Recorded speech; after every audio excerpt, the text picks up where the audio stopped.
হাসরের মাঠ যেই দিন কায়েম হবে, ওই দিন আমরা একদিক থেকে আর একদিক ছোটাছুটি করতে থাকবো রে বন্ধুরা আমার। সেই দিন আনাপসি করতে পারবো, কেউ আপনাকে বাঁচাইতে পারবে না। তবে হাদিসের মধ্যে আছে কিয়ামতের ময়দানে তিনজন মানুষ ওকালতি করবে, তিনজন মানুষ সুপারিশ করবে। এক নাম্বার ইয়াশফাউল আম্বিয়া, দুই নাম্বার হলো সুম্মাল উলামা, তিন নাম্বার হলো সুম্মা শুহাদা। বন্ধুরা আমার, তিনজন ব্যক্তি কিয়ামতের ময়দানে ওকালতি করে আমাকে আপনাকে জান্নাতের মেহমান বানাইয়া দেবে। এ মুসলমান ভাইরা, ওই মানুষগুলো কারা? প্রথম নাম্বার হলো ইয়াশফাউল আম্বিয়া, প্রথম নাম্বার হলো নবী کرام, নবী রাসূলরা আমাকে আপনাকে সাক্ষ্য দিবে ভাইরা আমার, সুপারিশ করবে। দুই নাম্বার হলো আপনাদের এই মদিনাতুল উলুম মাদ্রাসায় যে সমস্ত সন্তানাদিরা লেখাপড়া করবে, যেই সমস্ত তালিবুল ইলমরা লেখাপড়া করবে, এই সমস্ত তালিবুল ইলমরা আপনাদেরকে সুপারিশ করবে। কেন ভাইরা আমার শোনাল, হাসরের মাঠে দিন কায়েম হবে, মাথার অর্ধ হাত শুকিয়ে অর্ধ হাত উপরে সূর্যের তাপ দিতে থাকবে। বন্ধুরা আমার, এই তাপের কারণে আমার আপনার মাথার মগজগুলো টকবক করতে থাকবে। সেই দিন বাসারের মতো কেউ থাকবে না। আমার আপনার মতো মুরব্বী যাইয়া হাবেশ সাহেব বলবো, ও হাবেশ সাহেব কামা তারিফুনি, এ হাবেশ সাহেব আমাকে তুই চিনিস নাই? হাবেশ সাহেব বলবে লালা আপনাকে আমি চিনি নাই। তখন ডাক্তার বলবে হাবেশ সাহেব রে, ছাকাটিয়া হিজরি সাংঘাতিক মসজিদাতুল উলুম মাদ্রাসার মধ্যে লেখাপড়া করেছিলি? বলে হ্যাঁ চাচা মিয়া। এ হাবেশ সাহেব তুই তো আমার বাড়িতে থাইকা জাগির থাইকা লেখাপড়া করেছিলি, অথবা তোর কি মাদ্রাসার মধ্যে প্রত্যেক মাসে 1000 করে টাকা দিয়েছিলাম, অথবা তোর মাদ্রাসার যা প্রয়োজন আছে দিয়েছিলাম। হাবেশ সাহেব রে, ভুলে কি গেছো? না চাচা মিয়া, আমি ভুলে যাই নাই। এখন কি বলেন তাই বলান। ডাক্তার বলবে হাবেশ সাহেব রে, এই মহা বিপদের সময় আব্বা আগে আসতে পারে না, মা আগে আসতে পারে না, আপন ভাই বোনেরা আগে আসে নাই। হাবেশ সাহেব রে, এই দেখ মহা বিপদের সময় আল্লাহ রাব্বুল আলামিন আমাকে জাহান্নামের সার্টিফিকেট দিয়ে দিয়েছে, আমি জাহান্নামের দিকে চলে যাইতেছি রে হাবেশ সাহেব। তুই না বলেছিলি কিয়ামতের ময়দানে তিনজন মানুষ সাক্ষী হইয়া দাঁড়াবে? এক নাম্বার হলো আলেম সমাজ, দুই নাম্বার হলো আলেম সমাজ। হাবেশ সাহেব রে, এই হাবেশ সাহেব তোর গুণগান তো ঠিক কি মিথ্যা হতে পারে না। দুনিয়ার চেয়ারম্যান মেম্বারের কথা মিথ্যা হতে পারে রে, তোর কথা মিথ্যা হতে পারে না। আলেমদের কথা মিথ্যা হতে পারে না, মুফতি মুহাদ্দিসের কথা মিথ্যা হতে পারে না। হাবেশ সাহেব রে, তোরা আল্লাহর কালাম পড়ছিস, তোদের কথা মিথ্যা হতে পারে না। এই মহা বিপদের সময় আমাকে একটু জান্নাতের সুপারিশ কর, সুপারিশ কর। ঠিক আছে চাচা মিয়া। হাবেশ সাহেব এই দিন আল্লাহ রাব্বুল আলামিনকে বলল, আল্লাহ এই চাচা মিয়া আমাকে লজেন রাখছে, আমাকে খাবার খিলাইয়া তুমি আল্লাহর কোরআন শিক্ষা গ্রহণ করাইছে। আল্লাহ যতক্ষণ পর্যন্ত আমার এই মুরব্বী বাবাজিকে মাফ না করবাই হাসরের ময়দানে, ততক্ষণ পর্যন্ত আমি হাবেশ সাহেব জান্নাতে প্রবেশ করব না। একটু জোরে কন্যা সুবহানাল্লাহ। এ ভাইরা আমার সোনাল, আল্লাহ রাব্বুল আলামিন বলবে যা, কোরআন হলো আমি আল্লাহর কালাম, কোরআন হলো আমি আল্লাহর বল, আমি আল্লাহর কালামের শরীফের কারণে, আমি আল্লাহর কোরআন শরীফের কারণে কোরআন শরীফ পড়ার মতো সাহায্য সহযোগিতা করেছে। আমি আল্লাহ কোরআনের কারণে এই মুরব্বীদেরকে আমি মাফ করে দিয়া জান্নাতের মেহমান বানাইয়া দিলাম। এ মুসলমান ভাইরা আমার, 10 টাকা দিছেন লস হয় নাই, 20 টাকা দিছেন লস হয় নাই। কিয়ামতের দিন সংকটিত হইয়া যাবে বাবা।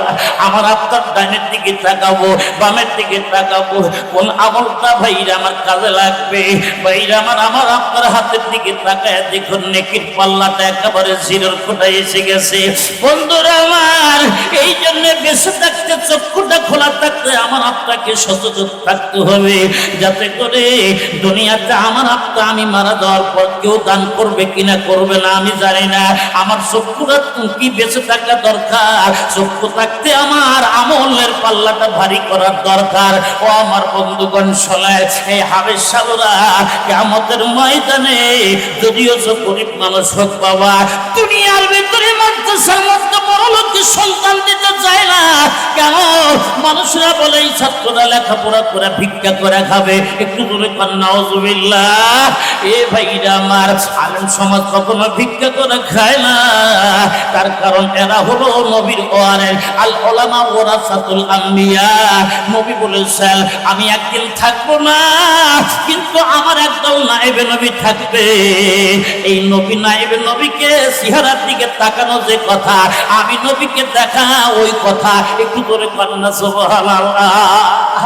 এ মুসলমান ভাইরা, এই জন্য এই মাদ্রাসার ছাত্রদেরকে কখনো কষ্ট দেবেন না, আর উস্তাদদের সাথে কখনো বেয়াদবি করবেন না। খবরদার এই মাদ্রাসার ছাত্রদের সাথে বেয়াদবি করবেন না। এদের দোয়া কিন্তু পাওয়ারফুল বাবা দোয়া। আমি আপনাদের এই সময় রাত্রে 3টার সময় ঘুমে বিভোর হয়ে যাই। এই মাদ্রাসার ছোট্ট ছোট্ট সন্তানরা ভাইরা আমার জামাটা ঠিক মতো গায়ে দিতে পারে না। রাত্রে 3টার সময় ওকে ঠান্ডা পানি দিয়ে ওযু করে ভাইরা আমার মনের বিরুদ্ধে কাজ করেছে। মন তো চায় ঠান্ডা পানি দিয়ে ওযু না করতে, মনের বিরুদ্ধে কাজ করছে। আমার আপনার পয়গম্বর বলেন সালাক ওই ব্যক্তি আল কাইয়িস মান দানা নাফসাহু ওয়া আমিলা লিমা বাদাল মাউত। আল্লাহু আকবার বলেন সালাক ওই ব্যক্তি যে মৃত্যুর পরের জন্য কিছু মাল সামানা গচ্ছিত করবে। মন তো নামাজ পড়তে চায় না, মন তো কোরআন শরীফ পড়তে চায় না, মনের বিরুদ্ধে যে কাজ করছে এই ছাত্রগুলা। মন তো চায় ঠান্ডা পানি দিয়ে ওযু না করতে, কিন্তু মনের বিরুদ্ধে ভাইরা আমার কাজ করে ভাইরা আমার ওযুটা সারিয়া তাহাজ্জুদের মুসাল্লায় দাঁড়াইয়া 2-4 রাকাত তাহাজ্জুদের নামাজ আদায় করার পর মোনাজাত তাহাজ্জুদ আল্লাহর কাছে দোয়া করতে থাকে, আল্লাহ এই গ্রামের মানুষেরা আমাদেরকে যেমন ভরণ পোষণ করায়, আমাদের খাদ্য খিলায়, আল্লাহ তুমি যারা দান দক্ষিণা করে এই সমস্ত এদের মুরব্বীদের এই কবরে শুয়ে আছে, আল্লাহ তুমি এই কবরের মেত্তাগুলোকে তুমি বিধি হিসাবে মাফ করিয়া দাও। এ ভাইরা আমার, হাদিস শরীফের মধ্যে আছে একটা আলেম যেই সময় একটা হাফেজ যেই সময় দোয়া করতে দেরি, আমার আল্লাহ হাফেজ সাহেবের এবং আলেমের দোয়া কখনো ফেরত দিতে দেয় না। জোরে বল মারহাবা। এ ভাইরা আমার, এই জন্য আলেমদের সাথে হাফেজদের সাথে ছোট্ট ছোট্ট তালিবুল ইলমদের সাথে বেয়াদবি করিস না বন্ধুরা আমার। এরা কিন্তু পাওয়ারফুল কায়রর, এরা আল্লাহর কাছে যদি বিভক্তি করতে পারে, বিচার দিতে পারে, আমার আল্লাহর সাথে সাথে তার ওই বিচারটা গ্রহণ করে। তার কারণ হলো এরা হলো ওই ভাইরা আমার নায়েবে নবীর দল, এরা হলো ভাইরা আমার রাসূলের দলের লোক, এরা হলো নবীর ওয়ারিস। বন্ধুরা আমার, নবীর ওয়ারিসদেরকে কখনো ভাইরা আমার এদেরকে তিরস্কারি করবে না। এরা যদি একটু ভুল করে ফেলায়, খবরদার এদের সমালোচনা না করে ভুলটাকে ক্ষমা করে দিয়া কোরআন শরীফকে যেমন বুকের মধ্যে চাইবে ধরো, এই হাফেজ সাহেবগুলোকে আবার তোমরা বুকের মধ্যে চাইবে ধরো। কারণ একটা আলেমের সাথে একটা হাফেজ সাথে যদি সম্পর্ক রাখতে পারো, কিয়ামতের ময়দানে তোমার জান্নাতে যাওয়া সহজ হইয়া যাবে। কষ্ট হচ্ছে বন্ধুরা আমার, আসুন এই জন্য মাদ্রাসার কথা আজকে ভাইরা আমার কমই বললাম। আমি আপনাদের সামনে মহাপবিত্র গ্রন্থ আল্লাহ পাকের কালামাল শরীফের ভিতর থেকে সূরা লোকমানের 11 নম্বর আয়াতে কারিমা তেলাওয়াত করেছি। এই আয়াতকে সামনে রেখে আমি আমার ধারাবাহিকভাবে কিছু তাফসীরমূলক কিছু কথা, কিছু আমলিয়াত কিছু কথা, যাতে মাদ্রাসার কিছু ফায়দা হয়, আমাদেরও ফায়দা হয় দুনিয়া এবং আখিরাতে, এমন বক্তব্য যেন আমার মুখ থেকে কিছু সংখ্যক কিছু কথা বলার মতো শক্তি দান করেন। সকলেই জোরে বলুন আমিন। যেই সূরা থেকে আয়াত তেলাওয়াত করছি সেই সূরাটার নাম কি বাবা একটাবার বলেন? হ্যাঁ, সূরাতুল লোকমান। এই লোকমানে হাকিম কালো মানুষ। প্রথম নাম্বার বলেন কালো মানুষ। এই মানুষটা ওলি আল্লাহ না, এই মানুষটা নবী রাসূল না, পয়গম্বর না। এই মানুষটা ওঠে কেন? উঠতেছেন কেন? কষ্ট হচ্ছে? আমি আগেই বলে দিলাম, 2-1টা লোক উঠবেন তা আমি দোয়া করতে বাধ্য হব। কারণ আমি জানি রাত গভীর হয়ে গেছে, এখন লোক রাখাও টাফ ব্যাপার, কথা কয় না। তবে লোক থাকবে কোরআনের মহব্বতে, কোরআনের আজমতের কারণে লোক থাকবে। বক্তার চেহারা ভালো না, বক্তার মুখ থেকে কি বের হয় ওইটাই আমাদের দেখার বিষয়, কথা কয় না রে, ওটা আমলের বিষয়। এই জন্য দেখ, আমি আপনাদের কৃপণতা করবো না, দেরি করে আসছে তাহলে কি হবে, কৃপণতা করবো না, জাস্ট টাইমে আমি আপনাদেরকে দোয়া দিয়ে বিদায় দেবো ইনশাআল্লাহ। উঠবেন না বন্ধুরা আমার। আমি প্রথম নাম্বার আলোচনা করতেছিলাম এই মানুষটা নবী না পয়গম্বর, এই মানুষটা সাধারণ মানুষ, আমার আপনার মতো মানুষ। মারহাবা কোন? এখন বলতে পারেন হুজুর নবীও না, রাসূলও না, পয়গম্বর না, আল্লাহ পাক কোরআন শরীফের মধ্যে কেন তার নামের উপর একটা সূরা নাযিল করছেন? প্রশ্ন আসে না? প্রশ্ন কিন্তু আসে, প্রশ্ন কিন্তু আসে। আমি বলি ভাই, আপনাদের গ্রামে কি লোকমান নাই? কথা কয় না। আপনাদের গ্রামের লোকমান আর এই কোরআন শরীফের লোকমান, এই দুই মানুষটা একই মানুষ। মারহাবা কোন? এখন বলবেন হুজুর দূর তারিকার কি বলেন, আমাদের গ্রামে যে লোকমান আছে এই লোকমান তো প্রত্যেকদিন 2 প্যাকেট বিড়ি লাগে। কথা কয় না। এই লোকমানও কি বিড়ি খায়? আমি বলবো না, এই লোকমানও বিড়ি খায়। তবে আপনাদের গ্রামের লোকমান সব কিছুই করতে পারে, কিন্তু কোরআন শরীফের যে লোকমান, এই লোকমানটা তাহাজ্জুদ গুজার ইনসান, বড় আল্লাহওয়ালা বুজুর্গ মানুষ। একটু জোরে কান মারহাবা। এজন্য কিছু মানুষ, কিছু মুফাসসিরিন কেরাম তার নামের পিছনে আলাইহিস সালাম ব্যবহার করে, আর অধিকাংশ মুফাসসিরিন কেরাম বলেন যে না, ইনি নবী না পয়গম্বর না, ইনি একটা বুজুর্গ মানুষ, ইনি একটা তাহাজ্জুদ গুজার মানুষ। মারহাবা কোন? প্রথম নাম্বার বুঝেন, আল্লাহ পাক কোরআন শরীফের মধ্যে বলে দিলেন ওয়ালাকাদ আতাইনা লুকমানাল হিকমা। ও লোকমান, আমি তোমাকে হিকমত বা প্রজ্ঞা বা জ্ঞান দান করেছি। একটু জোরে কোন সুবহানাল্লাহ। যেই মানুষটাকে জ্ঞান দান করা হলো, এই মানুষটার 5টা দোষ। কয়টা দোষ? 5টা।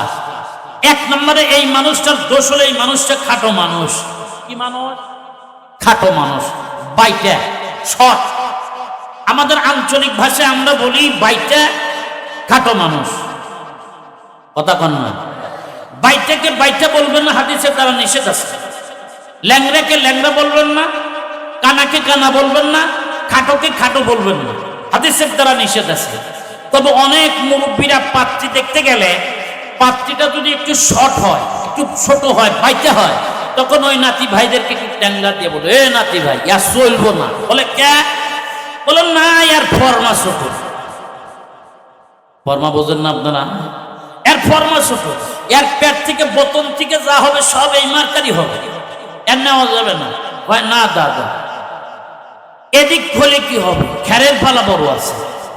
খেরের পালা বোঝেন না আপনারা? তার মানে বাড়িতে অনেক কিছু আছে। কথা কয় না।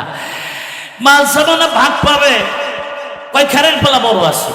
আবার মেয়েটা খুব সুন্দর, দেখতে দেখতে আছে, মনে হয় নাচ গান জানে। তারা আগেরকার মুরব্বীরা দেখবেন অনেক সময় পাত্রী দেখতে গেছে, পাত্রী দেখতে যায় পাত্রীটার চুল টুল আছে কিনা, চেহারা সুরত আছে কিনা, লম্বা সোরা আছে কিনা, দাদার বাড়ি ভালো, নানার বাড়ি ভালো আছে কিনা। কথা কয় না রে। মা একেবারে মা কয়টা বাচ্চা দিছে, দাদা কয়টা দিছে, দাদি কয়টা দিছে, এগুলো হরেক রকমের কথা জিজ্ঞেস করে। আবার মেয়েটা আবার দেখতো কোরআন শরীফ জানে কিনা। কথা কয় না। দুয়াই কত জানে কিনা, এগুলা জিজ্ঞেস করতো। আর এখন বর্তমানে পোলাপান ওগুলা তো দূরের কথা। কথা কয় না। ওই মুরব্বীদের কার পাত্রী দেখতে নিয়ে যায় না, এখন বন্ধু বান্ধব নিয়ে ওই পাত্রী দেখতে যায়। পাত্রী দেখে যায়, একটা সেলফি তুলে একেবারে ফেসবুক শরীফে আপলোড করে দেয়, বন্ধুদেরকে দেখায়, বিশ্ববাসী দেখো এই পাত্রীটা দেখাইলে আমার মা, আমি বিয়ে করবো, দেখো আমার জন্য পাত্রী দেখছি, বন্ধু দেখো বউটা কেমন দেখা যায়। এ গাধা, তুই যে তোর মা বাবাকে দেখানোর আগে তুই যে বিশ্ববাসীকে দেখালি, বলেন তো ওর জন্য কি ওই পাত্রীটা বিয়ে করা হালাল? কথা কন হালাল? হালাল না, হারাম। তার কারণ ভাইরা আমার, তুমি দেখো, তোমার আগে তোমার বাপকেও দেখানো যাবে না। কেন? এখানে আল মুসলিম আখুল মুসলিম, এক মুসলমান আর এক মুসলমানের ভাই ভাই, এটা হাদিসটা ঠিক। কিন্তু তোমার আব্বা যদি তোমার দেখার আগেই যা যদি পাত্রীটা দেখে, পাত্রীটাকে যদি বলে, আব্বা যদি বলে যে না পাত্রীটা ভালো আছে, খুব সুন্দরী, তোমার বিয়ে করা হালাল, বাবার জন্য হালাল। কথা কয়, বাবার জন্য হালাল, ছেলের জন্য হারাম। এই জন্য আগে তোমার পাত্রীকে দেখো, আগে বন্ধু বান্ধব না। কথা কয় না রে। বন্ধুরা আমার আসল প্রথম নম্বরে এই মহিলাটা হলো কি, এই লোকমান হাকিম খাটো।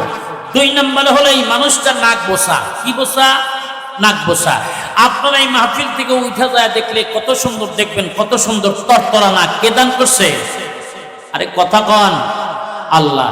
3 নম্বরে এই মানুষটা পাও ফাটা। কি ফাটা? পাও ফাটা। 4 নম্বরের দোষ, এই মানুষটার দোষ হলো এই মানুষটা কালো মানুষ। কি মানুষ? কালো মানুষ। 5 নম্বরে এই মানুষটা দোষ হলো আজাদকৃত নয়, গোলাম। মানুষের বাড়ির থেকে বকরি চড়াইতো, উট চড়াইতো, দুম্বা চড়াইতো, এগুলো তার দোষ। কিন্তু ভাইরা আমার, এই লোকমান হাকিমের 5টা দোষ, এগুলো তার শারীরিক দোষ। শিক্ষিত তার একটা দোষও নাই। সুবহানাল্লাহ কোন। সিরে তাগার খুব নাবাসদ, সিরে তাগার খুব নাবাসদ, সরতে খুব খুবনি, গুলাগার খুশবু না গালা কাবেলে গুলজারনি। আল্লাহু আকবার বলেন। যেই মানুষটা অনেক ফুল গাছ আছে, যেই মানুষের অনেক ফুল গাছ আছে, ফুল গাছ আছে বটে, একটা ফুলও সুগন্ধি নাই, গন্ধও নাই, বাসনাও নাই, ওই বাগানের মালিক তো ওই বাগানের ফুল গাছগুলো রাখবে না কাটবে? কথা কন ভাইরা আমার। যেই ফুলটা ফুল বাগানের শোভা পাওয়ার অযোগ্য, ওই ফুল গাছগুলোকে মানুষ যেমন রাখবে না, কাইটা ফালা দিবে। মানুষ খুবই সুন্দর, 6 ফিট লম্বা বটে, খুবই চেহারা খুবই সুন্দর, কিন্তু 1 ওয়াক্ত নামাজ পড়ে না। জবান খুলে বলুন তো, আল্লাহ পাকের কাছে কি তার কোনো দাম আছে? আল্লাহর কাছে কোনো মূল্য আছে? ভাইরা আমার, মানুষ খুবই সুন্দর কিন্তু ভাইরা আমার চোর। মানুষ খুবই সুন্দর কিন্তু হারাম খায়। মানুষ খুবই সুন্দর কিন্তু ঘুষ খায়। মানুষ খুবই সুন্দর কিন্তু ইয়াতিমের টাকা মাইরা খায়। মানুষ খুবই সুন্দর সরকারি পোশাকারের টাকা মাইরা খায়। মানুষ খুবই সুন্দর কিন্তু ভাইরা আমার লুচ্চা। মানুষ খুবই সুন্দর ইয়াবা খায়। মানুষ খুবই সুন্দর গাঞ্জা খায়। মানুষ খুবই সুন্দর বাবা খায়। মানুষ খুবই সুন্দর কিন্তু খুবই, জবান খুলে বলুন তো, এই সমস্ত লোকের যদি আমাদের সমাজের ভিতরে দাম থাকে, আমার আল্লাহর কাছে কি তার কোনো মূল্য আছে? কথা বলেন, আছে? আমার ভাষা বুঝতে কি আপনাদের কষ্ট হচ্ছে? তাহলে একটা মুসলিম শরীফের হাদিসের দিকে তাকাই। মুসলিম শরীফের হাদিস আছে, হাদিস শোনার সময় কান ফেলায় শুনতে হবে। তার কারণ, কোরআন পড়ার সময় যেমন বেয়াদবি করা যাবে না, হাদিস শোনার সময় বেয়াদবি করা যাবে না। কেন? একজন আলেম যদি একটা হাদিস পড়ে আর একটা হাফেজ সাহেব একটা কোরআনের আয়াত পড়ে, তাদের মুখ থেকে একটা নূর বের হইতে থাকে। একটু জোরে বল সুবহানাল্লাহ। এই নূর আমরা দেখতে পারি না, এই নূর আমরা দেখতে পারি না, চক্ষুওয়ালারা দেখতে পারে। মারহাবা কোন। বন্ধুরা আমার, একটা ভ্যানওয়ালা বহুত বড় আল্লাহর ওলি হয়েছিল। হয়ে যাওয়ার পর সব মানুষ তার কাছে পানি পড়া, তার কাছে তেল পড়া নিয়ে আসে। কিছু লোক জিজ্ঞেস করলো, ভ্যানওয়ালা শোনেন, আপনি বহুত বড় আল্লাহর ওলি হয়েছেন বুঝলাম, একটা আলেম যেই সময় একটা কোরআনের আয়াত পড়ে, একটা হাদিস তেলাওয়াত করে, ওই সময় আপনি বলেন যে একটা নূর বের হইতেছে, এটা কেমনে বুঝতে পারেন? লোকটা ডাকতে বলে, ভাইজান, আল্লাহ রাব্বুল আলামিন আমাকে এমন একটা মেধা শক্তি দিয়েছেন, এমন একটা প্রজ্ঞা দিয়েছেন, এমন একটা হিকমত দিয়েছেন, একটা আলেম যেই সময় একটা কোরআনের আয়াত তেলাওয়াত করে আর একটা হাদিস তেলাওয়াত করে, ওই সময় আমি দেখতে পাই তার মুখের থেকে যেন একটা নূর বের হইতেছে। একটু করে কন্যা সুবহানাল্লাহ। কিন্তু আগের নূরের চাইতে পরের নূরটা একটু কম হয়ে যায়। ওই সময় আমি বুঝতে পারি আগেরটা হলো কোরআনের আয়াত, পরেরটা হলো নবীর মুখের জবান হাদিস। ও আমার বন্ধুগণ শোনাল, নবীর মুখের জবান হাদিস মুসলিম শরীফের হাদিসের মধ্যে আসছে। মুসলিম শরীফের হাদিসের মধ্যে বিশ্ব নবী বলেন, ইন্নাল্লাহা লা ইয়ানজুরু ইলা সানিকুম ওয়া আমালিকুম ওয়ালাকিন ইয়ানজুরু ইলা কুলুবিকুম ওয়া আমালিকুম।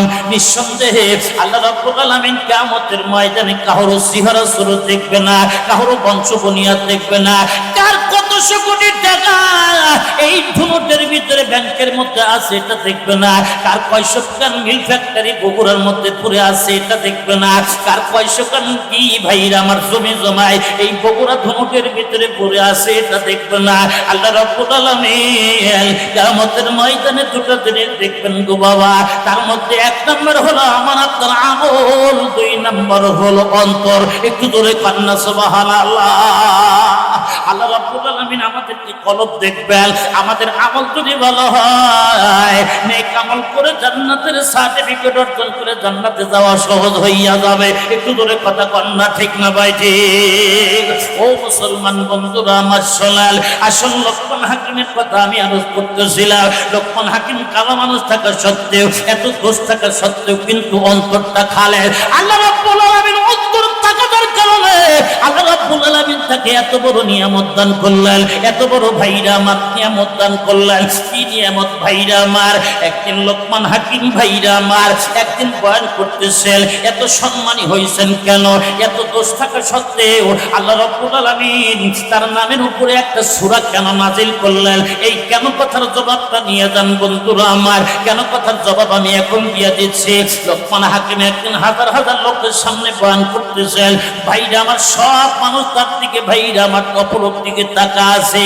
তাকা থাকতে থাকতে বক্তৃতা শুনতে শুনতে হঠাৎ করে লোকের ভিতর থেকে একজন লোক দাঁড়ায় বলে, ও লোকমান হাকিম আপনাকে একটা প্রশ্ন করতে চাই। বলে কি প্রশ্ন করবা বাবা বলো? ডাক্তার বলতে হুজুর আপনি কি সেই লোকমান নন? বলে কোন লোকমান? বলো আমার মাঠের মধ্যে আপনি 20 বছর আগে আপনি বক্তৃতা দিয়েছেন, আপনি কি সেই লোকমান নন? লোকমান হাকিম ডাক্তার বলে বাবা আমি অতীতের কথা ভুলে যাই নাই, আমি অতীতের কথা স্মরণ রেখেছি। বন্ধুরা আমার শোনাল, যেই মানুষটা অতীতের কথা ভুলে যায় ওই মানুষটা শরীয়তের দৃষ্টিতে ভালো, কিন্তু শরীয়তের দৃষ্টিতে ভালো নয়। যেই মানুষটা অতীতের কথা স্মরণ রাখে ওই মানুষটা ভাইরা আমার কোরআনের দৃষ্টিতে ভালো, আলেমদের দৃষ্টিতে ভালো। একটু ধরে কথা কর না ঠিক না ভাই ঠিক? লোকমান হাকিম ডাক্তার বলতে যে বাবা আমি অতীতের কথা ভুলে যাই নাই। ও বগুড়ার ধুনুটের ভাইরা আমাদের অতীতের কথা ভুলা ঠিক নয়, তার কারণ হলো আমাদের অতীত ছিল এক ফোঁটা নাপাক পানি। একটু ধরে কথা কন না ঠিক না ভাই ঠিক? মিনহা খালাকনাকুম ওয়া ফিহা নুঈদুকুম ওয়া মিনহা নুখরিজুকুম তারাতান উখরা খালাকাকুম মিন নুতফা হাল আতা আলাল ইনসানি হিনুম মিনাদ দাহরি লাম ইয়াকুন শাইআম মাযকুরা ইন্না খালাকনাল ইনসানা মিন নুতফাতিন আমশাল। মানব তুমি মন্ত্রী হইছো, মিনিস্টার হইছো, তাতে কিছু আসে যায় না। তোমার অতীতের কথা স্মরণ রাখো। তুমি ছেলে একজন গরিব বালক, তুমি গরিব ছিলা, এখন 10 তলা বিল্ডিং এর মালিক হইছো। 10 তলা বিল্ডিং এর মালিক হইয়া তুমি ব্যাংসালাকদের উপরে কাঠুকালের মধ্যে কি থাপ্পড় লাগাও, স্টিম রোলার চালাও। আমার আল্লাহ বলে বান্দা বান্দিরা তুই চলি গরিব রে, আমি আল্লাহ তোকে তিলে তিলে 10 তলার বিল্ডিং এর মালিক বানাইছি দেখা আজকে গরিব বান্দা বান্দিদের উপর টর্চার করবি। আমি আল্লাহ তা হতে দেব না। আমি আল্লাহ ধরি না, আমি আল্লাহ ধরলে তোরে আমি কখনো রেহাই দেই না। আমি আল্লাহ তোরে বড়লোক বানাইছি, কান ধরে নিচে নামাইতে আমার বেশি সময় লাগবে না। একটু ধরে কথা কন না ঠিক না ভাই ঠিক? তুম সম গুরুর আদহেল মে খোদা, তুম সম গুরুর আদহেল মে খোদা, দের গিরা তো সত্য গিরা তোমার তোরা, দের গিরা তো সত্য গিরা তোমার তোরা। বন্ধুরা আমার শোনেন, আল্লাহ ধরে না, আল্লাহ আমার ধরা পড়লে কিন্তু আমাদের রেহাই থাকবে না। একটু জোরে কথা কর না ঠিক না ভাই ঠিক? ও গাগা দারা মুলক বকশি গাহে সারা সুবাদা, গাগা দারা মুলক বকশি গাহে সারা সুবাদা, আকবর এনে মেনানে দরব দরহায় রাখনে। জবান করে বলুন তো ধরিয়ার গরিব বানাবার মালিকটাকে? মুখ ভর্তি করে বলুন কে? ও মুসলমান বন্ধুরা আমার আসেন একটু সামনের দিকে চলি। লোকমান হাকিম ডাক্তার বলতে যে বাবা আমি অতীতের কথা ভুলে যাই নাই, আমি অতীতের কথা স্মরণ রেখেছি।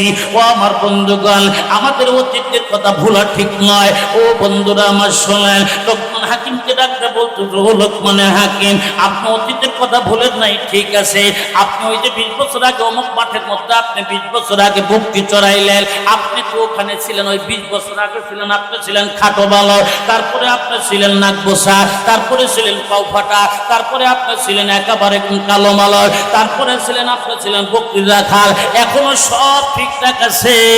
তখন ডাক্তার বলতেছে, ও লোকমানে হাকিম, ওই 20 বছর পরে আইসা এই যে হাজার হাজার লোকের সামনে জানা যারা বক্তৃতা করতেছেন আর সব মানুষ আপনার দিকে অপলোক দিকে তাকা আছে, কোন আমলের দ্বারায় আল্লাহ রাব্বুল আলামিন আপনাকে এত সম্মান দান করলেন বলেন? লোকমানে হাকিম ডাক্তার বলতেছে, বাবা আমি গরিব মানুষ, আমি নাক বোঝা মানুষটা, আমি একেবারে নিচু বংশের মানুষটা, আমি কালো মানুষটা, এমন 10টা আমল করেছি, এই 10টা আমল করার কারণে আল্লাহ রাব্বুল আলামিন আমাকে এত বড় ইজ্জতের মালিক বানাইছেন। একটু জোরে কন্যা সুবহানাল্লাহ। সব মানুষ ডাকতে বলতে যে, লোকমান ওই 10টা আমলগুলো আমাদেরকে একটা একটা করে বলে দেন, আমরা আমল করে আপনার মতো হতে চাই। ভাইরা আমার, লোকমান হাকিম ডাকতে বলতে যে, ভাই আমার মতো গরিব মানুষ, আমার মতো নিচু বংশের মানুষ, এই 10টা যদি আমল যদি কোনো ভ্যান চালক করতে পারে, রিক্সা চালক করতে পারে, কোনো নিচু বংশের মানুষ করতে পারে, কোনো কালো মানুষ যদি এই 10টা আমল করতে পারে, আমি লোকমান হাকিম বলে গেলাম রে, তাকে আল্লাহ রাব্বুল আলামিন এই দুনিয়ার সবচাইতে বড় নিয়ামত দান করবেন। একটু জোরে কন্যা সুবহানাল্লাহ। হুজুর, ও লোকমান হাকিম একটা একটা করে গুণগুলা, একটা একটা করে আমলগুলা বলে দেন। লোকমান হাকিমের 10 বাইরে আমার 10টা গুণের ভিতর থেকে আমি একটা একটা করে আমি আপনাদেরকে বলে দিয়ে দিতে চাই। জানি না আজকে শেষ করতে পারবো কিনা রে বন্ধুরা আমার। লোকমান হাকিমের প্রথম নাম্বার আমল হলো, লোকমান হাকিম বলেন, সকল ভাইরা তোমরা শোনো না, আমি যতদিন পর্যন্ত জীবিত ছিলাম, আমি এই বয়সে আমার কাছে যদি কোনো ইয়াতিম মিসকিন আসতো রে, আমি ওই ইয়াতিম মিসকিনকে কখনো কি কষ্ট দেই নাই, তাদেরকে একটু বুকের মধ্যে জড়ায় নিয়েছি। তার কারণ হলো লোকমান হাকিম ইয়াতিমদেরকে ভালোবাসা খুব শুধু লোকমান হাকিমের কাজ নয়, আমার নবী ও পয়গম্বর জনাবে মুহাম্মদুর রাসূলুল্লাহ লোকমান এর মতো ভাইরা আমার, লোকমান হাকিমের মতো ভাইরা আমার বুকে জড়ায় নিয়েছেন। তার কারণ হলো আমার আল্লাহ ইলহাম হয়েছে, আমার আল্লাহ অর্ডার হয়েছে, ও হাবিব আমার, দোস্ত আমার, আলাম ইয়াজিদিকা ইয়াতীমান ফাআওয়া, ও হাবিব আমার, আলাম ইয়াজিদিকা ইয়াতীমান ফাআওয়া, আপনাকে কি ইয়াতীম পাইছিলাম না হাবিব আমার, আপনাকে ইয়াতীম পাইছিলাম, আপনি ইয়াতীমদের প্রতি যত্নবান হল, ইয়াতীমদের প্রতি যত্নবান হল, খবরদার ইয়াতীমদেরকে ঘাট ধাক্কা ধরে বের করে দিবেন না, আপনি ইয়াতীমদেরকে বুকের মধ্যে জড়ায় নেন। ও আমার বন্ধুগণ শোনাল, আপনাদের এই মদিনাতুল উলুম মাদ্রাসার মধ্যে ভাইরা আমার শত শত ইয়াতীম বাচ্চারা লেখাপড়া করে, খবরদার এই বাচ্চাগুলোকে কষ্ট দিস না, এরা কিন্তু ইয়াতীম রে, এই ইয়াতীমদেরকে একটু বুকের মধ্যে জড়ানি ভাই। মাদ্রাসায় 10টা টাকা দিতে পারিস না, ইয়াতীম বাচ্চাদেরকে নিয়ে দোকানের মধ্যে 10টা টাকা দিয়ে একটা ভাইরা আমার কেক কিনে দিয়েছে, খোদার নামের কসম করে বলি রে ভাই, এই ছাত্র যদি জান্নাতে যায়, তোকে ছাড়া কোনোদিন জান্নাতে যাবে না। তার কারণ হলো এই ছাত্ররা আর এত দাম, এই ইয়াতীম মিসকিনের এত দাম, এই ছাত্রটা যেই রাস্তা দিয়ে যাবে ওই রাস্তার কি পানিছে আমার আল্লাহ নূরের ফেরেশতারা নূরের পরগুলো বিছাইয়া দেয়। এ ভাইরা আমার, এই জন্য এই ইয়াতীম বাচ্চাদেরকে ভাইরা আমার কষ্ট দিবি না। তার কারণ ইয়াতীম তো আমার নবী নিজেও ছিলেন, ইয়াতীম নবী আমার নিজেই ছিলেন। ইয়াতীম হইয়া আমার আপনার পয়গম্বর এত কষ্ট করেছেন, এত নির্যাতন সইছেন ভাইরা আমার, এই ইয়াতিম নবী ভাইরা আমার দুনিয়াতে ভাইরা আমার বিয়ে শাদী পর্যন্ত করেছিলেন, দুনিয়াতে ভাইরা আমার আপনার পয়গম্বর বাজার ঘাট পর্যন্ত করেছেন ভাইরা আমার। সবচাইতে আপনার পয়গম্বর এই ইয়াতিম মানুষটা ভাইরা আমার মানুষের খোঁজ খবর লইতেন, কোন মানুষটা কি করে, কি খায় না খায়। এই ইয়াতিম মানুষটা রাষ্ট্র পরিচালনা করছেন, একটু দূরে কন্যা সুবহানাল্লাহ। এ ভাইরা আমার আপনার পয়গম্বর না, আমার আপনার কি পয়গম্বরের মা আমিনার পেটের ভিতরে থাকতে আমার আপনার পয়গম্বর আব্বারে হারাইছে। আমার আপনার পয়গম্বর যেই দিন দুনিয়ার থেকে আসলেন মাত্র 6 বছর বয়সে মা আমিনাকে হারাইছে। বন্ধুরা আমার শুনে নাও, আমিনাকে হারাইয়া আমার নবী আপনার নবী আমার আপনার পয়গম্বর চোখের থেকে এত পানির ফোঁটা ফলাইছিলেন। বাইরে আমার দুধমা হালিমা বলতে চায়, ও বাবা মোহাম্মদ তোর মা এমন জায়গায় গেছে রে, জীবনে কোনোদিন আর চলে আসবে না, তুই আমার কাছে আয়। বন্ধুরা আমার এই কি মোহাম্মদকে দেখাশোনা কে করবে? দেখাশোনা করবে বাবা দাদা আব্দুল মুত্তালিব। বন্ধুরা আমার আব্দুল মুত্তালিব ভাইরা আমার দুনিয়া থেকে চলে গেলেন, এর দেখাশোনা করে আব্দুল মুত্তালিবের পর কে করবে? চাচা আবু তালেব। আবু তালেবের দুনিয়া থেকে চলে গেল। বন্ধুরা আমার আপনার পয়গম্বর ইয়াতিম মানুষ, আমার আপনার পয়গম্বরকে ভাইরা আমার ধীরে ধীরে আমার আল্লাহ বড় করতেছেন। আমার আল্লাহ ডাকতে বললেন, হাবিব আমার দোস্ত আমার, আলাম ইয়াজিদিকা ইয়াতিমান ফাআওয়া। ও নবী আপনাকে কি ইয়াতিম পাইছিলাম না? আপনি নিজে ইয়াতিম। খবরদার ইয়াতিমদেরকে কষ্ট দিবেন না, ইয়াতিমদেরকে বুকের মধ্যে জড়া নেবেন। এই ইয়াতিম মানুষটা কিন্তু রাষ্ট্র চালাইছেন। এই ইয়াতিম মানুষটা ভাইরা আমার প্রত্যেকদিন ভাইরা আমার বেটিদেরকে দেখার জন্য গেছেন। বিশেষ করে রায়াতের মধ্যে লিখতেছেন প্রত্যেকদিন বিশেষ করে হযরতে ফাতেমাকে ভাইরা আমার প্রত্যেকদিন বিকালবেলা দেখতে গিয়েছেন। একটু জোরে কন্যা মারহাবা। এ ভাইরা আমার আপনার পয়গম্বর যেই মাত্র ফাতেমা তো জোহরার বাড়িতে চলে গেলেন, প্রত্যেক দিনের ন্যায় আজকেও গেছে। ভাইরা আমার ফাতেমার বাড়িতে একদিন নয়, 2 দিন নয়, 3 দিন পর্যন্ত ভাইরা আমার চুলা পর্যন্ত জল জ্বলে নাই। কেন চুলা জ্বলে নাই? ভাইরা আমার আপনার পয়গম্বরের বিটি ফাতেমা তো জোহরার কি পানের স্বামী হযরত আলী 3 দিন পর্যন্ত জ্বরে অসুস্থ, 10 দিন পর্যন্ত অসুস্থ, কামে যাবার পারে নাই, চুলা ঘরের ভিতরে খাদ্য সামগ্রী পর্যন্ত নাই। আমার আপনার পয়গম্বর ইয়াতিম মানুষ রে ভাইরা আমার কিছু খাবার দাবারের জন্য ফাতেমার বাড়ি গেছে। বিটি মা আমার বড় ক্ষুধা, তুই কি আমাকে কিছু খাদ্য দান করবি না? মা যে কিছু আমার পেটের মধ্যে ক্ষুধা। ভাইরা আমার যেই মাত্র বলতেছে, ও পানের বাবা, ও আব্বাজান, আমার ঘরের বারান্দার ভিতরে আপনার তাকায় দেখেন আজ 3 দিন পর্যন্ত আমার সন্তানদের পেটের ভিতরে কিছু দিতে পারি না।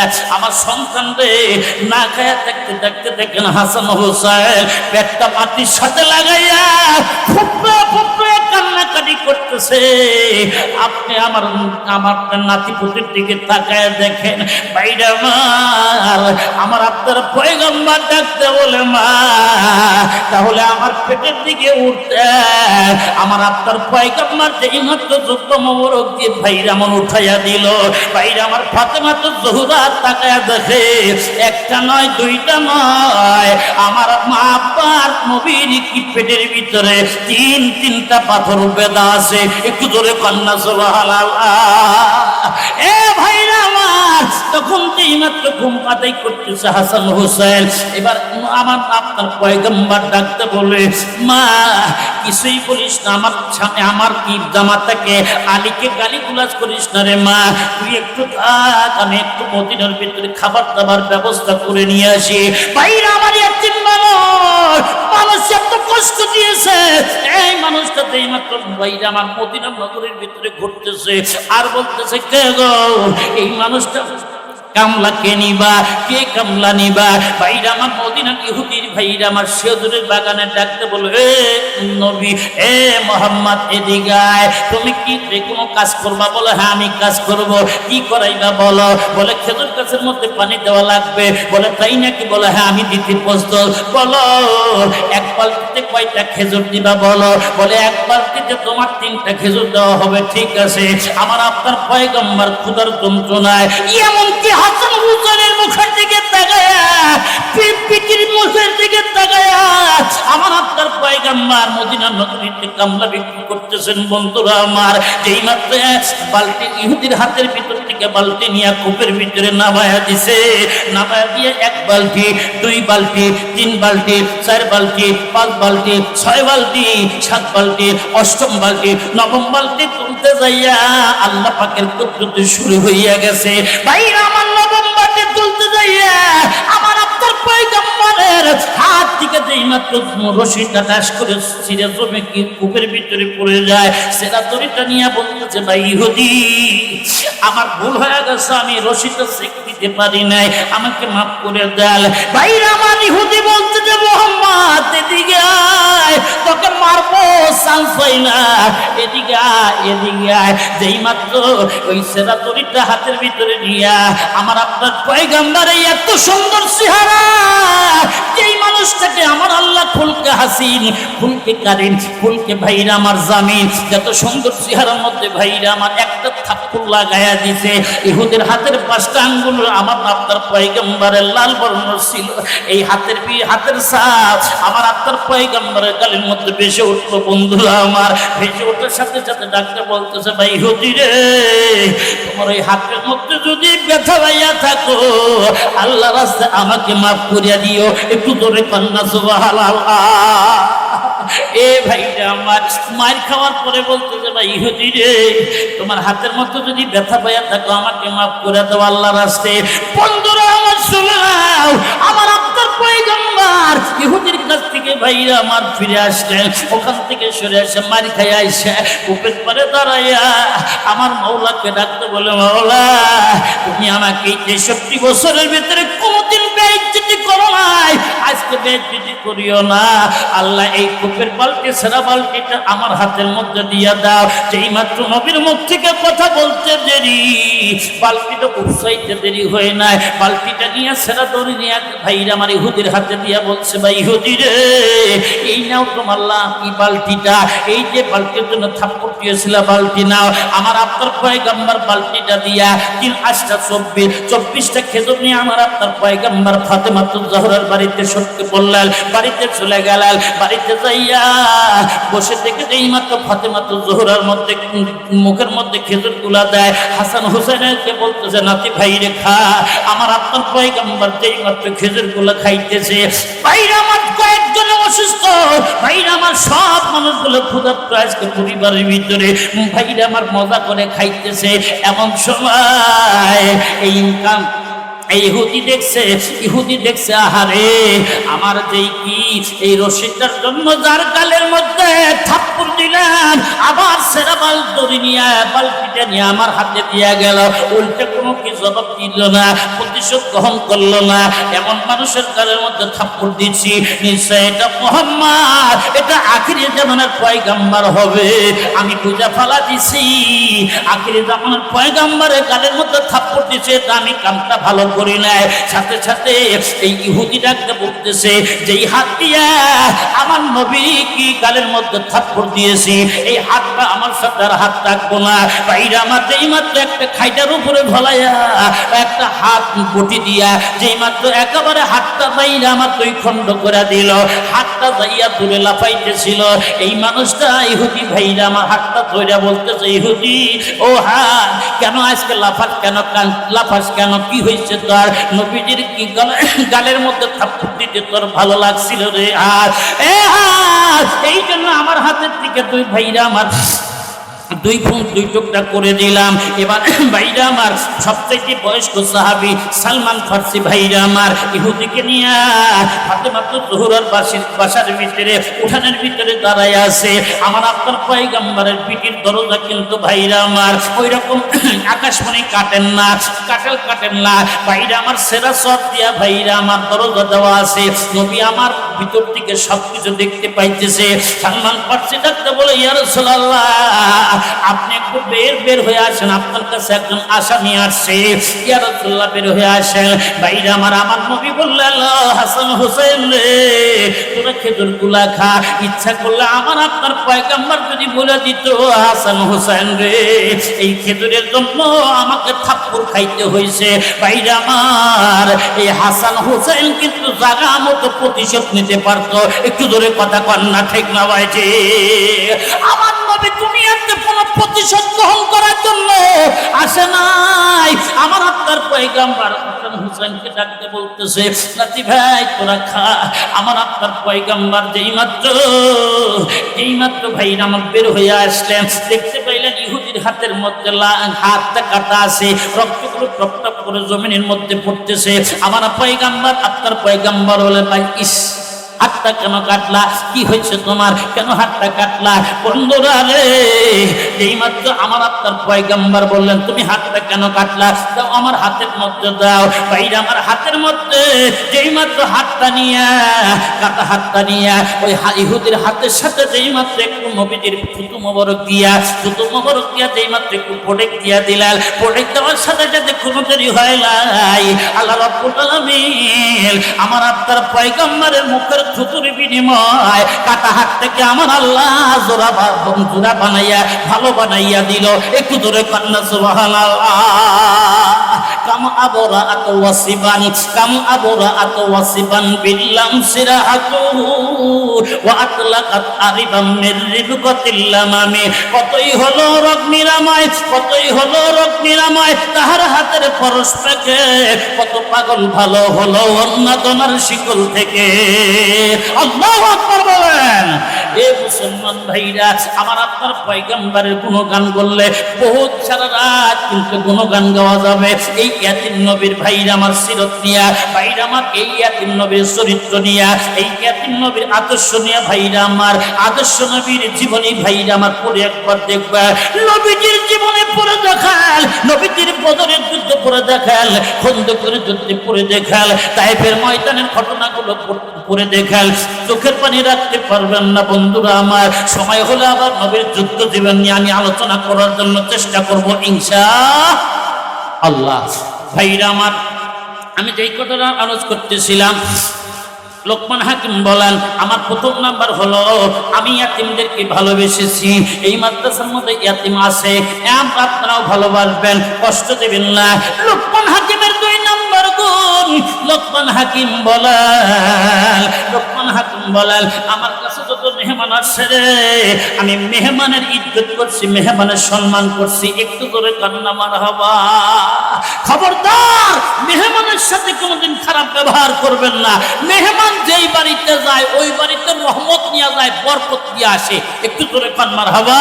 এবং আপনার বাড়ির গুনাহগুলো গাঠুরি বান্ধা মেহমান বাড়ি নিয়ে চলে যায়। সুবহানাল্লাহ কোন। ভাইরা আমার, মেহমানের ইজ্জত করবেন, কষ্ট দিবেন না। মেহমান যদি ভাইরা আমার চোর হয়, বাটপারও হয়, তারপরে ভ্যানওয়ালাও হয়, মেহমানকে ইজ্জত করবেন। মেহমানের ইজ্জত করা এটা আমার আপনার পয়গম্বরের সুন্নাত, এটা লোকমান হাকিমের সুন্নাত। একটু জোরে কান মারহাবা।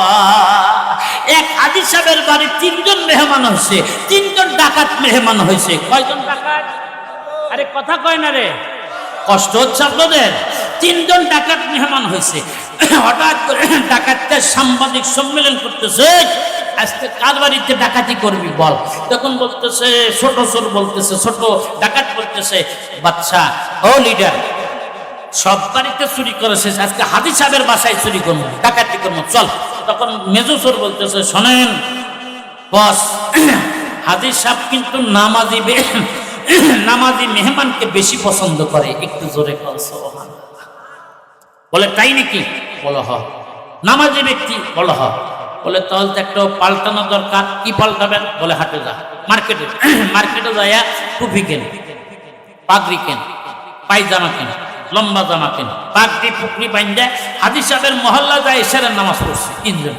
এশারের নামাজ পড়ার পর হাজী সাহেবের আবার একটা নিয়ম, নামাজ আদায় কর ডাইনে বামে টাকা দেখে কারা বিদেশির নতুন মেহমান টেমান আসছে নাকি মসজিদে, আজ খোঁজ খবর লইতো। এটা হলো ভালো পয়গম্বরদের সিফত। একটু জোরে কান মারহাবা। আপনারা খোঁজ খবর লইবেন যে দূরের কোনো মানুষ আমাদের মসজিদে কোনো আসছে নাকি, এরা হলো মেহমান। মারহাবা কর বন্ধুরা আমার। তখন হাজী সাহেব ডাইনে বামে টাকা দেখে গেলে তিনজন মানুষ দেখা যায়, এই তোদের বাড়ি কোথায়? বলতো যে হাজী সাহেব আমাদের বাড়ি অমুক জায়গায়। যাইবে কোথায়? বলে অমুক জায়গায়। বলে তো আমাবাস্যা ঘুটঘুটে রাত যাইতে পারবা না, কি করবা? বলে হাজী সাহেব অনুমতি যদি দেন তাহলে আপনাদের এই মসজিদের মধ্যে থাকবে। অনুমতি দিবেন? হাজী সাহেব বলতেছে না না না না, মসজিদের মধ্যে থাকবে দেওয়া যায় না। মসজিদের মধ্যে মাইক আছে, ফ্যান আছে, বাড়ি আছে, ঘড়ি আছে, চুরি হয়ে যাইতে পারে, থাকবে দেওয়া যাবে না। তোরা একটা কাজ কর, তোরা তিনজন আমার বাড়ির মধ্যে থাকাস। একটু জোরে কর সুবহানাল্লাহ। মসজিদ থেকে বের হয়ে যাওয়ার পর রাস্তার ভিতরে বলতেছে, তোরা তো বোকা রে, তোরা টুপিওয়ালারা বোকা। আচ্ছা টুপিওয়ালারা কি বোকা? কথা কোন বোকা? আল কাইয়িসু মান দানা নাফসুহু ওয়া আমিলা লিমা বাদাল মাউত।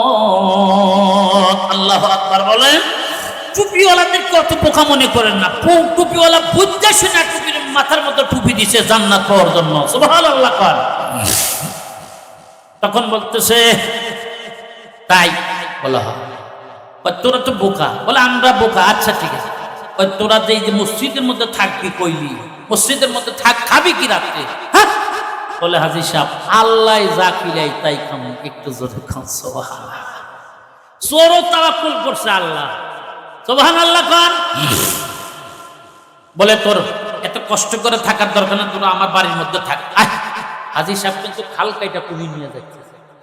কথা কন না।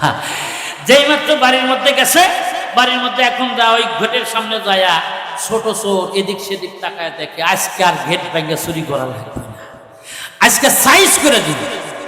যেই মাত্র ঘরের ভিতরে যায়া হাজী সাহেব বলতেছে বাবা তোরা এখানে থাক, এই ঘরের মধ্যে তোর জায়গা আছে, থাক।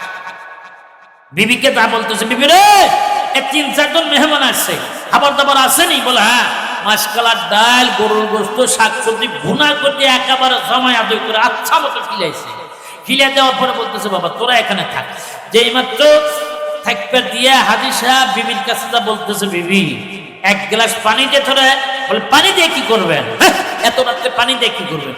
বলে শোনেন, শোনো, পানি দিয়ে নবীর কথা মিথ্যা হতে পারে না, নাইবে নবীর কথা মিথ্যা হতে পারে না, আলেমদের কথা মিথ্যা হতে পারে না। শুনছি যে মেহমানরা যেই দোয়া করবে আমার আল্লাহ ওই দোয়া কবুল করে নেয়। একটু জোরে কোন সুবহানাল্লাহ। ৩ জন মেহমান আসছে, দেখ পানি দি। বলে পানি দিয়া?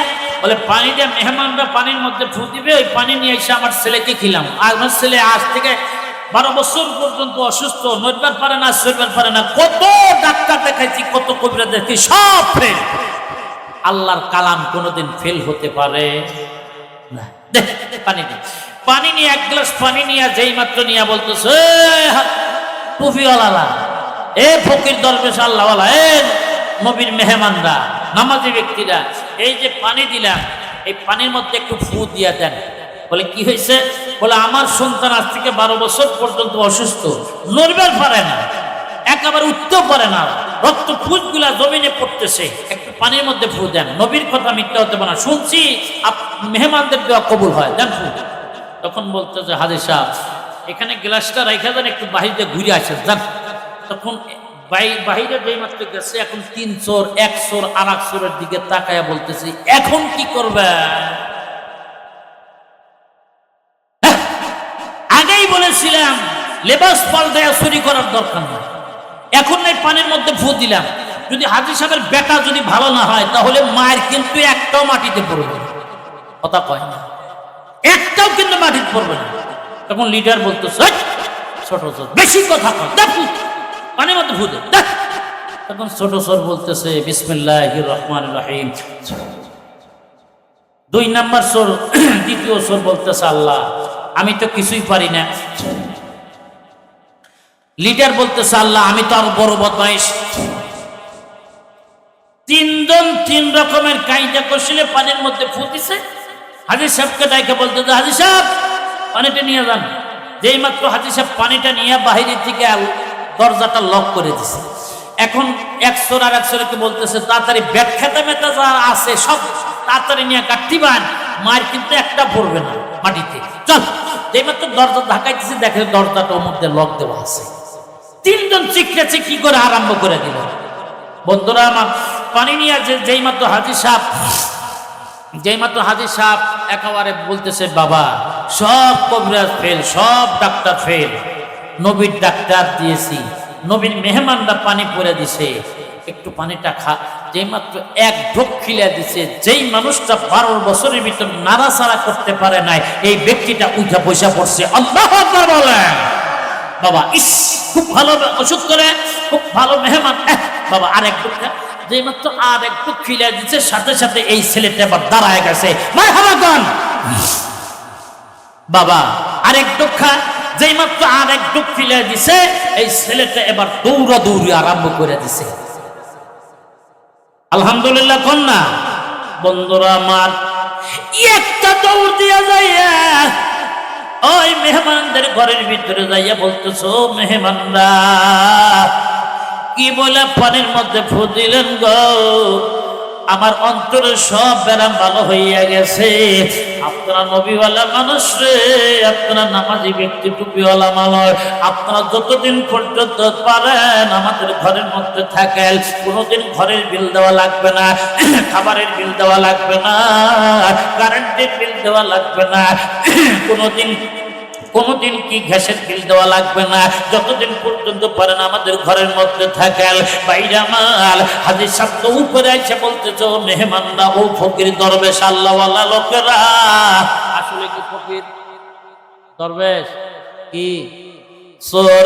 ও ফকির দরবেশ আল্লাহওয়ালা লোকেরা, আমার সন্তান যা বলছে তাই হইয়া যাবে, আপনারা যতদিন পর্যন্ত পারেন আমাদের ঘরের মধ্যে থাকেন, কোনোদিন ঘরের বিল দেওয়া লাগবে না, কোনোদিন কি করাল গ্যাসের বিল দেওয়া লাগবে না, পানির বিল দেওয়া লাগবে না, কি কারেন্টের বিল দেওয়া লাগবে না, যতদিন পর্যন্ত পারেন থাকেন। ভাইরা আমার, এই তিনটা চোর যেই মাত্র এই কথাগুলো শুনে, তিনটা চোর বদর কান্নাকাটি করতেছে, চোখের থেকে পানির ফোঁটা ঝর্ণার মতো ফলাইতেছে।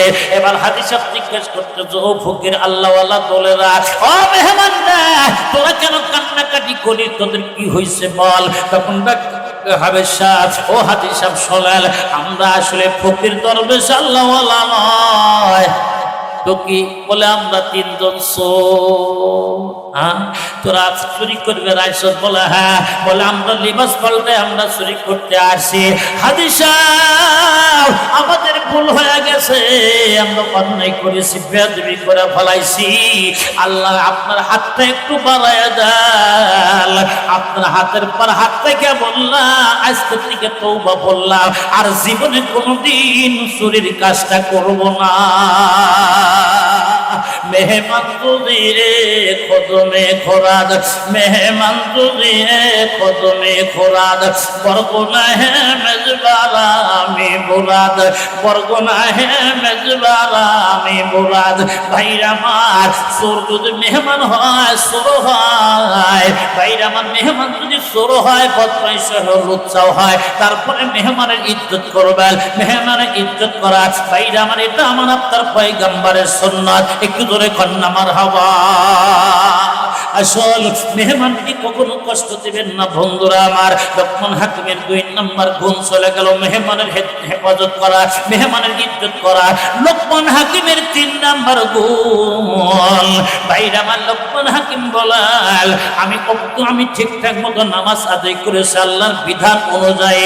ইন্নাস সালাতা তানহা আনিল ফাহশাই ওয়াল মুনকার। আল্লাহু আকবার বলেন, নিশ্চয় নামাজ তোমাকে অশ্লীল কাজ, দুনিয়ার কি ফাহিশা কাজ থেকে তোমাকে বিরত রাখে। এই জন্য আমাদের কি ভাইরা আমার নামাজ আদায় করার দরকার আছে না নাই? এ ভাইরা আমার, আজকে নামাজের মসজিদের ভিতরে মুয়াজ্জিন সব ডাকাডাকি করে, হাইয়া আলাস সালাহ, আসো নামাজের জন্য আসো, হাইয়া আলাল ফালাহ, আসো সফলতার জন্য আসো।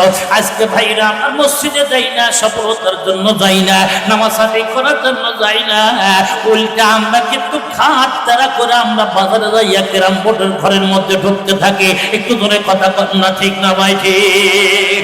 এ ভাইরা আমার, তুমি যে খাটটা একেবারে দেরি করে কি বাজারে কেরাম বোর্ডের মধ্যে ঘরের মধ্যে গেলা, চাইর স্টলে গেলা, ড্যান্স পার্টি দেখলা, টেলিভিশনের ভিতর নর্তকীদের নাচ দেখলা, আমার আল্লাহর সাথে সাথে কিন্তু কুদরতি হাত দিয়ে আপনার ঘাটটা মটকায় দিতে পারে। জবান খুলে বলুন, এই শক্তিটা আমার আল্লাহর আছে না নাই? এ বন্ধুরা আমার, শোনেন শোনেন, মুয়াজ্জিন সাহেব ওই যে ডাক দিল, আসসালাতু খায়রুম মিনান নাওম, ঘুম হইতে নামাজ উত্তম।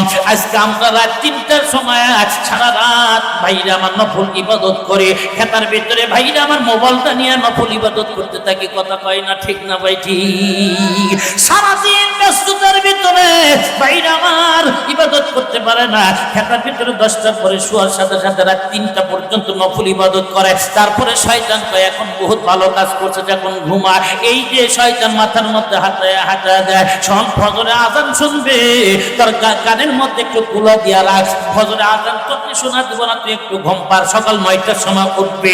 ভাইরা আমার, আপনার মসজিদের ভিতরে আপনার শয়তানে প্রবঞ্চনায় পইরা আজকে ফজর নামাজটা আদায় করলেন না, নামাজ থেকে ভাইরা আমার মসজিদ থেকে ফারেক থাকলা। ভাইরা আমার ওই যে মুয়াজ্জিন সাহেব ডাকাডাকি করে, আসসালাতু খায়রুম মিনাল নাওম, ঘুম হইতে নামাজ উত্তম।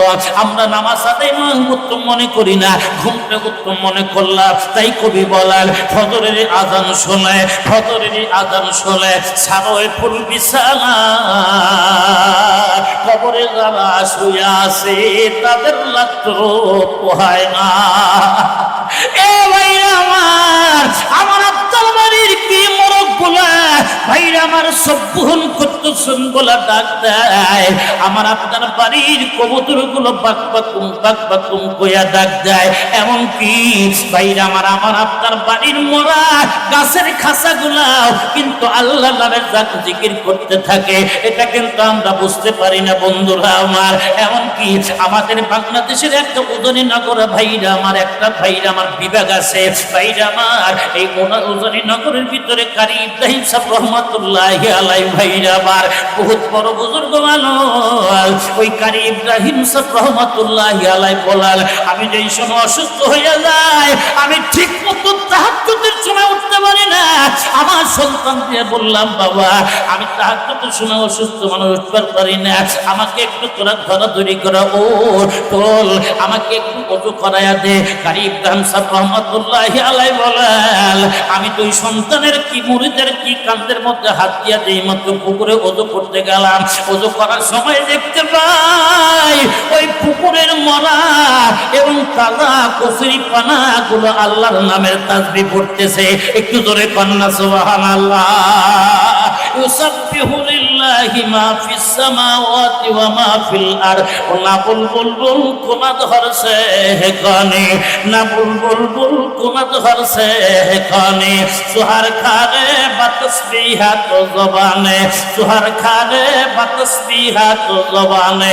জবান খুলে বলুন তো, আল্লাহ নামে সব প্রাণীগুলো তসবিহ করতে থাকে, কিন্তু আমি আপনার ঘুমের মধ্যে কাটাইয়া দিলাম। তাই কবি বলাল, ফজরের আজান শুনে এ মুসলমান বন্ধুরা আমার, এ ধনুবাসীরা ভালো করে মনে রাখবা, ফজরের আজান শুনে সারোয় ফুল বিছানা,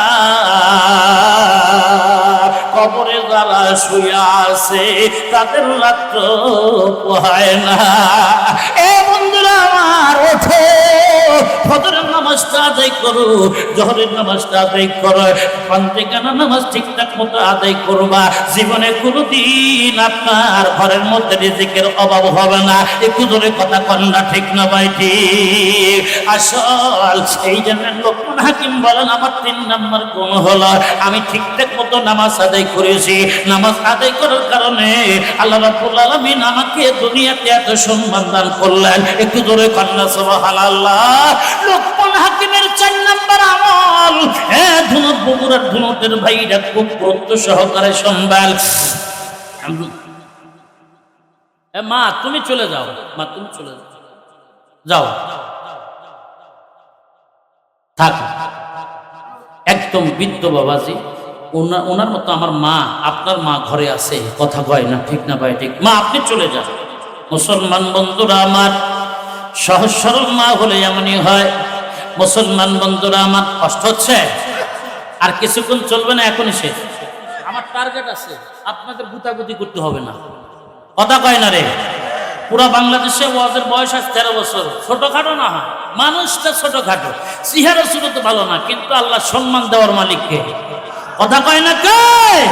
এই জন্য 13 বছর যখন ওয়াজের বয়স, আমি ঘড়ি দেখি না, মানুষও পয়সা শোনে, মাগুর মানুষও তো আহাম্ম।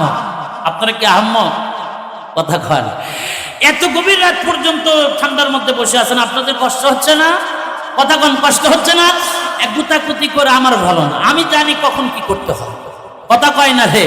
বন্ধুরা আমার, আসেন একটু সামনের দিকে চলি। লোকমান হাকিমের 4 নম্বর আমল হলো, লোকমান হাকিম বলেন, আমার 4 নম্বর আমল করেছি যতদিন পর্যন্ত দুনিয়াতে জীবিত ছিলাম, এবং আমার জ্ঞান হওয়ার থেকে নিয়ে যতদিন পর্যন্ত আমি আমার আম্মা এবং মা এবং বাবা যতদিন পর্যন্ত জীবিত ছিল, আমি ওই আব্বা আমাকে কোনোদিন কষ্ট দেই নাই। একটু করে কন্যা আমার বাবা, তার কারণ পৃথিবীতে নাইবেন নবীর পরে, নবীর পরে কিন্তু মা এবং বাবার স্থান, কথা কয় না, ঠিক না ভাই? ঠিক।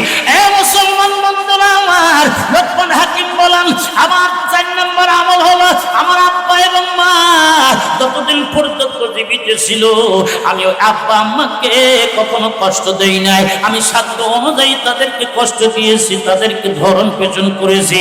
বগুড়ার ধনটের ভাইরা, ও বন্ধুরা আমার, ও সাকটিয়ার ভাইরা, হিজুলি সাংঘাতির ভাইরা, আমার আপনার অনেক মা ঘরের ভিতরে আছে, অনেক মা অন্ধকার জগতে চলে গেছে। বন্ধুরা আমার, ওই আব্বা এবং মা আমাকে আপনাকে সুখ রাখার জন্য কত চেষ্টা করলো, কত কিছুই না করেছে। তার কারণ মা এমন একটা জিনিস, ওই মা, আমি আপনি কিন্তু ভাইরা আমার, দুনিয়ার কোনো ভাইরা আমার, দুনিয়ার ভিতরে আসার কোনো ভাইরা আমার সিমটম ছিল না।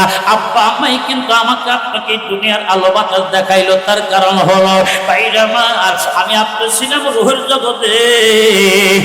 আমার আব্বা এবং মা যেদিন ভাইরা আমার এটা পুকুরের মাধ্যমে যেই দিন বিয়া সংকলিত হইয়া গেল, কালমার মধ্যে বিয়া হয়ে গেল, আমার আপনার আব্বা আমার, আমরা কিন্তু ভাইরা আমার অনেক সন্তান আব্বার কপালে ছিল। আমার আব্বা আম্মা যেদিন একদিন বিশেষ একটা রাত্রে আমার আব্বা আম্মা মিলন হয়েছিল, মিলন হওয়ার পর মা আব্বার কপাল থেকে নিয়ে যেই মাত্র আমরা এক ফোঁটা নাপাক পানি মায়ের ভিতর বাচ্চাটা নিতে চলে গেলাম। বাচ্চাটা নিতে যাওয়ার পর আমায় আপনি কিন্তু কোনো অস্তিত্ব ছিল না। আমি আপনি যেই দিন ওই থাকি নাপাক পানি 40 দিন পর্যন্ত বাচ্চাদের নিতে বাইরে আমার ঘুরতে ঘুরতে বাইরে আমার একটা কি বাইরে আমার রক্তের দলা হয়ে গেল। এই রক্তের দলাটা আবার ঘুরতে ঘুরতে একটা মুখ আলাদা, একটা কষ্টের টুকরোটা হয়ে গেল।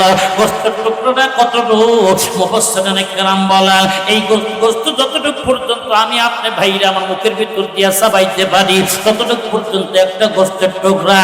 ও আমার বন্ধুগণ, এই গোস্তের টুকরাটার ভিতর থেকে কত সুন্দর হাত, কত সুন্দর পা, কত সুন্দর নাসিকা, কত সুন্দর অঙ্গ প্রত্যঙ্গ। জবান খুলে বলুন তো বানানেওয়ালা মালিকে। এ ভাইরা আমার শোনেন, আমি আপনি কোনো অস্তিত্ব ছিল না। এই গোস্তের টুকরাটার ভিতর থেকে যেই মাত্র আমি বড় হতেছিলাম, আপনারা বড় হতেছিলেন মায়ের বাচ্চাটা নিতে। ভাইরা আমার, যেই মাত্র বড় হইতে হইতে বয়স যেই সময় 7 মাস হয়ে যায়, আমি আপনি ভাইরা আমার মায়ের পেটের মধ্যে বোঝা হয়েছিলাম। মা হাঁটতে পারে না, মা খাইতে পারে না, মা উঠতে পারে না, মা বসতে পারে না, নামাজ কালাম ঠিকঠাক মতো আদায় করতে পারে না। মা যে কত কষ্ট, জ্বলন্ত হলে মা যেই মাত্র 7 মাস বয়সে আমাকে আপনাকে 7 মাস বয়স হয়ে গেল। 7 মাস বয়সে মা ঠিক মতো খাইতেও পারে নাই, চেহারাটা মার মলিন হইয়া গেছে। বন্ধুরা আমার শোনার, মার চোখটা শুকায় গেছে। বাবা ভাইরা মার চেহারা মাকে ঠিক মতো দেখতে পারে না ওই সময়। কেন? আমাকে আপনাকে পেটের ভিতরে নেওয়ার পর মা কঙ্কাল হয়ে গায়ে যাইতেছে। তার কারণ মায়ের শরীরের খাবার কিন্তু আমি আপনি খাইয়া, সন্তান কিন্তু ভাইরা আমার খাইয়া আমি আপনি পেটের ভিতরে বড় হইতেছিলাম। আমি আমার আপনার বয়স যেই মাত্র 7 মাস হইয়া যায়, মা সারাদিন কাজকর্ম সেরে আরামের ঘুমের বিছানার জন্য, আরামের ঘুম দেওয়ার জন্য ভাইরা আমার বিছানায় চলে যায়। রাত্রে যেই সময় ঘুমায়া নাক ডাকায়া ভাইরা আমার পরিশ্রমের মা, এই মা যেই সময় ঘুমের মধ্যে চলে যায়, আমি আপনি যেই সময় পাম্পাতি একটা নাড়াচাড়া করে একটা লাথি মেরে দিলাম, জ্বলন্ত হলে মা আর ঘুম পাড়তে পারে না। দুইটা ভাইরা আমার ফুপা ফুপা কান্নাকাটি করতেছে। মা আপা বলেছিল, বিবি রে এত গভীর রজনীতে কান্দিস কে, তোর কি হয়েছে? ডাক্তার বলে পারে স্বামী আমার সন্তান পেটের মধ্যে লাথি দিয়েছে। মা আমি মা ব্যথায় বেদনায় কষ্ট পাইতেছে, আমি ঘুমাতে করতে পারতেছি না। মানে স্বামী আমার সারাদিন পরিশ্রম করেছে, আমি আমার সন্তান আমাকে খুব আদায় করতে দেয় না। বিবিরে শুয়ে পর না, শুইলে আমাকে আরো কষ্ট দিবে। বন্ধুরা আমার সারা রাত মা আমাকে আপনাকে পেটের মধ্যে নিয়ে চোখের ঘুম হারাম করে ভাইরা আমার কত মাস যায়, কতদিন যায়, মা কত কষ্ট করেছে। আব্বার ভাইরা আমার শেষ পর্যন্ত আমার আপনার মার যে সময় 10 মাস কি ভাইরা আমার 9 মাস হয়ে যায়, 9 মাসের মাথায় আরেকটু বড় হইতে শুরু করলাম। বন্ধুরা আমার এখন মার খাবারগুলো সিপড়ে সিপড়ে খাইতেছে পেটে থাকতে। বন্ধুরা আমার জন্ম দখলে মা সইতে পারে না, বইতে পারে না, উঠতে পারে না, নামাজ কালাম কিচ্ছু করতে পারে না। জন্ম দখলে মা গভীর রজনীতে আব্বার পা ধরে বলছিল, কান্নাকাটি করতেছে, প্রত্যেকদিন কান্নাকাটি করে। হঠাৎ করে একদিন স্বামী বলছিল, আব্বা বলছিল, বিবি রে প্রত্যেকদিন তুই আমার পা ধরে কেন কান্নাকাটি করিস, বল কি হয়েছে তোর? ডাক্তার বলে স্বামী আমার আমাকে আল্লাহর রাস্তা মাফ করে দেন। তার কারণ আমি নিজের চোখে দেখেছি কত সন্তান জন্ম দিতে যাইয়া কত মা দুনিয়া থেকে চলে যায়, কত মা চলে যায়। 8 করে যাওয়ার পর সন্তান প্রসব করতে যাইয়া কত মা দুনিয়ার থেকে চলে যায়। পরে স্বামী আমার কত মা দুনিয়ার হাসপাতালের বেডে কিন্তু কত লাশ আমি দেখেছি। আমি মা সন্তানকে জন্ম দিতে যাইয়া আমি বলতে হয় দুনিয়াতে পারবো না। ভাইরা আমার তখন বিবি বলছে, আমি বলতেছে পরে স্বামী আমার যা দোয়া থাকলো কত কষ্ট না করেছি। পরে স্বামী আমার আমি যদি মারা যাই আমাকে নালিশ করে আপনি আল্লাহর কাঠ করাই দাঁড় করাইলা। বলে স্বামী আমার আমি যদি সন্তান জন্ম দিতে যাইয়া দুনিয়ার থেকে মারা যাই আমাকে আল্লাহর রাস্তায় মাফ করবেন কিনা আজকে বলে দেন। তারে বিবিরা আমি তোরে মাফ করে দিলাম, যা তুই আমি অমানুষ না, আমি তো একজন মানুষ রে। ভাইরা আমার যেই মাত্র দাসীরা আমার আপনার মাকে যেই মাত্র ভাইরা আমার সন্তান প্রসব করার জন্য রুমের ভিতরে নিয়ে গেল। বন্ধুরা আমার ভাইরা আমার আপনার মা কত ব্যথায় বেদনা, ভাইরা আমার প্রসবের সময় কত ব্যথা অবলম্বন করতেছে। ভাইরা আমার মাস যেমন কি কেটে যায়, ব্যথায় বেদনা কত মার কত কষ্ট হয়েছে। তখন ভাইরা আমার আমি আপনি দুনিয়ার থেকে বের হওয়ার জন্য, মেয়ের পেটের থেকে বের হওয়ার জন্য পেরেশানি হতেছিলাম। পেরেশানি হইয়া ছোট্ট কিছু জায়গা রে বন্ধুরা আমার, ছোট্ট কিছু জায়গা দিয়া যেই মাত্র আমরা দুনিয়ার ভিতরে আসলাম, একটা চিৎকার দিতে আরম্ভ করলাম। মা পাল্টির পাল্টি রক্তের ভিতরে মা গড়াগড়ি করে কান্নাকাটি করতেছে রে বন্ধুরা আমার। জ্বলন্ত খুলে মা কাতর হইয়া গেছে, মা সেন্সলেস বন্ধু হারাইয়া গেছে।